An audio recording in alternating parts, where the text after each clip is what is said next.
जय हिंद दोस्तों। Anil sir IT channel आपसे बहुत बहुत स्वागत है। पिछले क्लास में हमने बार के मैथ के क्वेश्चन पेपर को डिस्कस किया था कि बार के फर्स्ट स्टेज जो प्री एग्जाम होगा उसमें किस प्रकार के मैथ के क्वेश्चन पूछे जाते हैं, किस किस प्रकार के प्रश्न पिछले एग्जामों में पूछे गए हैं। हम आज के इस वीडियो में डिस्कस करने वाले हैं बार के साइंस के जो पेपर है उसमें किस प्रकार के प्रश्न पूछे जा चुके हैं और किस प्रकार के प्रश्न बनने वाले हैं। ठीक है, तो चैनल को सब्सक्राइब तो किया ही होंगे, नहीं किया तो कर लीजिए और टेलीग्राम चैनल को ज्वाइन कर लिए ताकि जो भी क्लासेस हो बाहर की उसको आपको आप तक पहुंचने में आसानियों की दिक्कत न हो।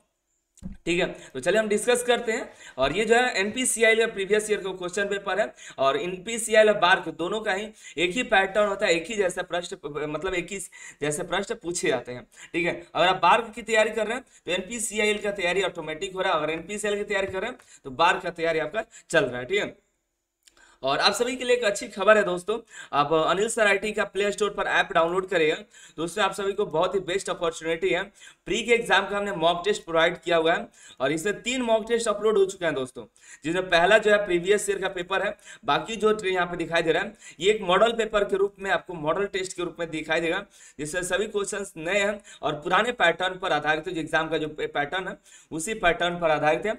इस प्रकार के प्रश्न आपके एग्जाम में पूछे जा सकते हैं। डेली एक एक टेस्ट अपलोड हो रहा है, जा करके अभी ज्वाइन करिए। 99 रुपये फीस है, आप इस फीस को जमा करके आप डेली टेस्ट अनलिमिटेड बार दे सकते हैं। ठीक है, तो अभी जाकर ज्वाइन करिए और टेस्ट दीजिए, आप सभी के लिए एकदम बहुत ही बेस्ट होगा। बार के साथ साथ एनपीसीआई का भी तैयारी वहां पे कर सकते हैं। ये देखिएगा, पहला क्वेश्चन है, थोड़ा फास्ट करने वाला है क्वेश्चन को। आमतौर पर हवा में कौन सी गैस नहीं पाई जाती है? तो हवा में कई प्रकार की गैसें पाई जाती हैं जिनमें हाइड्रोजन नहीं होता है, हाइड्रोजन गैस विद्यमान ही नहीं है। आगे देखिए, भौतिक विज्ञान में मूलभूत मापदंड की पहचान करना है। तो मूलभूत जो मापदंड है वो यहाँ पर आपको दिखाएगा समय। समय फिजिक्स के लिए बहुत ही मूलभूत मापदंड, मूलभूत इकाई के रूप में कार्य करता है। लाइट ईयर, लाइट ईयर से कई सारे प्रकार के प्रश्न पूछे जाते हैं, कई प्रकार के प्रश्न पूछे जा चुके हैं। आप यहाँ पे देखिएगा, तो प्रकाश वर्ष डैश मापने के लिए प्रयोग किया था। प्रकाश वर्ष किस क्या चीज मापता है? प्रकाश वर्ष है, प्रकाश वर्ष हम मापते हैं दूरी। आप नीचे कमेंट करके बताइएगा सूर्य के प्रकाश को पृथ्वी पर आने में कितना समय लगता है। ठीक है, प्रकाश वर्ष से कई सारे प्रश्न पूछते भी है, तो इसमें एक तरह का प्रश्न हो जाएगा कि सूर्य की किरण को पृथ्वी पर पहुंचने में कितना समय लगता है। ठीक है, chemical formula is common salt, जो हम नमक खाते हैं उसका रासायनिक फार्मूला क्या है? वो है NaCl है। NaCl का नीचे ये तो फार्मूला है, इसका पूरा नाम नीचे कमेंट करना है आप सभी को, जल्दी से कमेंट करिए। अगला जो सवाल है, समतल दर्पण में कौन सा अक्षर का पार्श्व परिवर्तन नहीं होता है? पार्श्व परिवर्तन आपको कौन सा नहीं है प्लेन मिरर में? तो देखिए, ये जैसे ही परिवर्तन होगा ये आपको पता चल जाएगा कि ये उल्टा है। जी भी पता चल जाएगा, डी भी पता चल जाएगा, लेकिन एच आपको पता ही नहीं चलेगा कि क्या हुआ है इसमें। ठीक है, पार्श्व परिवर्तन हुआ है कि नहीं हुआ है। आगे देखिए, आज आग बुझाने के लिए आमतौर पर कौन सी गैस का प्रयोग करते हैं? जब आग बुझाने का प्रयास करेगा तो उसमें कौन सा गैस प्रयोग करेगा? तो CO2 का प्रयोग करते हैं, इसका ध्यान रखिएगा। CO2 का हम इस्तेमाल करते हैं। जो होता है ना एक्सटिंग्विश फायर, उसमें लगा यही गैस भरा आता है। आगे देखिएगा, सबसे सही विकल्प का चयन करना है। अधिक ऊंचाई पर अगर आप जाते हैं तो पानी का क्वथनांक कम क्यों हो जाता है? वहां पर वायुमंडलीय क्या होता है? तो वायुमंडलीय दबाव होता है। जब जैसे आप ऊपर की तरफ जाएंगे तो पानी का जो क्वथनांक होता है कम होते जाता है, क्योंकि जो वायुमंडलीय प्रेशर होता है, जो एटमोस्फियर वैसा होता है तो उसका दबाव जो है कम होने लगता है वहां पे, तो यहाँ पे क्वथनांक भी यहाँ पे कम हो जाता है। आगे हम बात करें, देख बल को मापने की इकाई क्या है? बल को मापने के लिए क्या कौन सी इकाई है? तो न्यूटन है, न्यूटन का लॉ, न्यूटन की बल का जो माप करते हैं न्यूटन से ही, न्यूटन इकाई है इसका। आगे देखेंगे, इकाई से कई सारे प्रश्न पूछे जाएंगे, कभी कोई भी कई सारे हैं, उसको हमने मॉक टेस्ट अपलोड किया हुआ है। दूसरे जो तीसरा मॉक टेस्ट है उसमें कई सारे प्रश्न जो है इकाई से हमने दिए हुए हैं। देखिए, सामान्य मानव आंख के लिए स्पष्ट दृष्टि की न्यूनतम दूरी डैश सेंटीमीटर है। जो नॉर्मल ह्यूमन है उसके लिए आंख की स्पष्ट दृष्टि की न्यूनतम दूरी कितनी है? बताइएगा आप, कितने हैं? 25 सेंटीमीटर। ये आप 6th क्लास से ही पढ़ते आ रहे हैं। आगे देखिए, पृथ्वी की सतह पर जी का औसत मान कितना है? ये तो मतलब बहुत ही साइंस में लो क्वेश्चन आपसे पूछे जा रहे हैं ये। ठीक है, तो आप थोड़ा सा मेहनत करिएगा तो आपका जो है बिल्कुल आपके क्वेश्चन आप आसानी से निकाल पाएंगे। तो यहाँ देखिएगा, जो जी का मान होता है 9.8 मिली पर सेकेंड स्क्वायर होता है। ठीक है, आगे देखिएगा, sun the light reaches of the earth minute. अच्छा देखिए यहाँ पे आगे, सूर्य से प्रकाश मिनट डैश मिनट में पृथ्वी तक पहुंचता है। पृथ्वी पर पहुंचने में सूर्य को कितना समय लगता है, सॉरी, सूर्य के प्रकाश को पृथ्वी तक पहुंचने में कितना समय लगता है? तो आपको बता सकते हैं 8 मिनट लगता है। हालांकि एग्जैक्ट 8 नहीं होता है, 8 पॉइंट समथिंग होता है, ठीक है। तो यहाँ पे हम आप नीचे कमेंट करके बताने ही वाला था, आप नीचे कमेंट करके एग्जैक्ट मिनट बताइए कि मिनट और सेकंड कितना लगता है। As compare to electron, electron की तुलना में प्रोटॉन लगभग कितना गुना भारी होता है? तो आप बता सकते हैं इलेक्ट्रॉन की तुलना में प्रोटॉन का कितना भारी होता है। तो ये आपको देखिएगा, तो आपको 1836 गुना भारी होता है। इलेक्ट्रॉन की तुलना में प्रोटॉन बहुत भारी होता है, मतलब उसकी तुलना में वो तो बहुत छोटे छोटे होते हैं, लेकिन तब पर भी एक दूसरे से कंपेयर करते हैं तो 1836 होते हैं, गुना बड़ा होता है।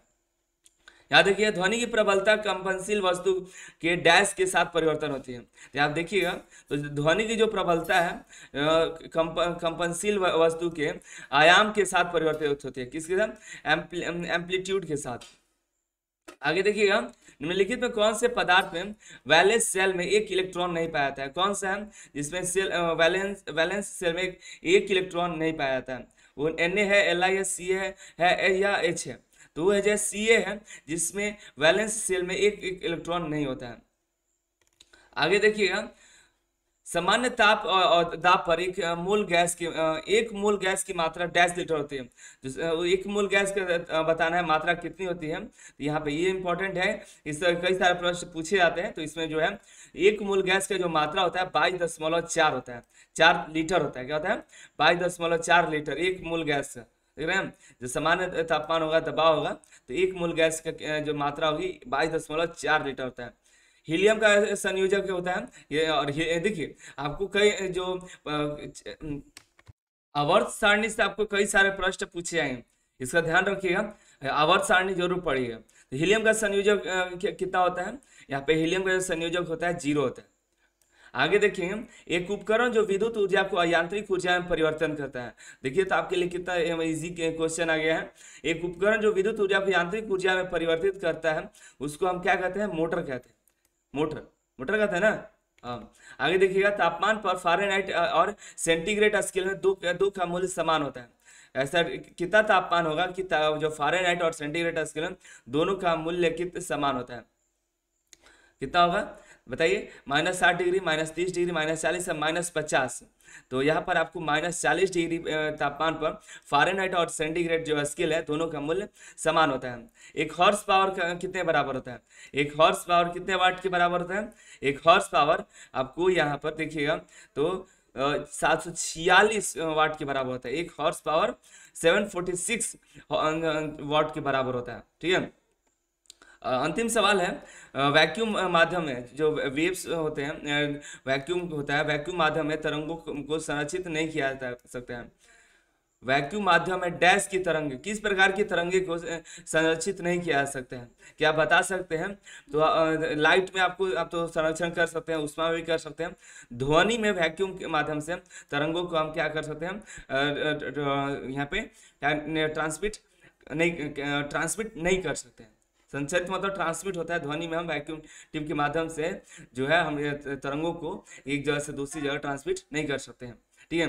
और अगले क्लास में हम देखेंगे जनरल अवेयरनेस से किस प्रकार प्रश्न आपके एग्जाम में पूछे जाते हैं और किस प्रकार प्रश्न पूछे जाए हैं।